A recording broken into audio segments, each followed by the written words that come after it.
Good morning, সবাই কেমন আছো? আশা করি সবাই ভালো আছো, সুস্থ আছো। আমি এখন সবাই স্নান করে ঠাকুরের নাম নিয়ে চা খেয়েছি। আর খেয়ে এখন আমি বানাচ্ছি আমার পুচকির জন্য খাওয়া বানিয়ে নিয়েছি, আর আমার শ্বশুরমশাইয়ের জন্য জলটি করবো।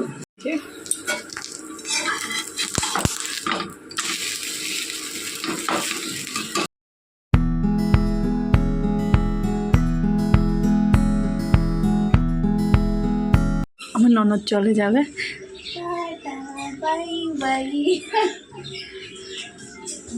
আবার কবে আসবে? আমার আসতে দেরি আছে, টিউশন আছে, এখন দেরি আছে। আসবো হোলির টাইমে যদি আসতে পারি। তার আগে আসবে না? তার আগে ট্রাই করবো ফ্রি পাই। দিদি ভাই ঘুমিয়েছে, ও ঘুমিয়েছে এখন। দেখি বাকি সবাই কি করছে। আন্টি সব কাপড় মেলে দিয়েছে। এই ঠান্ডা দিনে না রৌদ্রগুলো না ভীষণ লুকাচুপি করে, একবার উঠে একবার নেবে। কি করছো দিদি ভাই? রান্না শেষ? আচ্ছা, কি করেছে আজকে?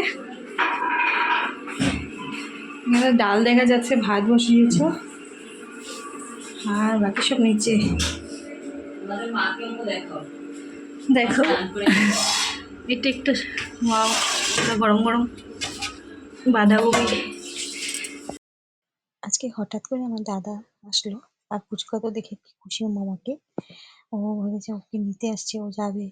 আমার দাদা বেশি সময় থাকিনি, 2 ঘন্টা থেকে চলে গেছে।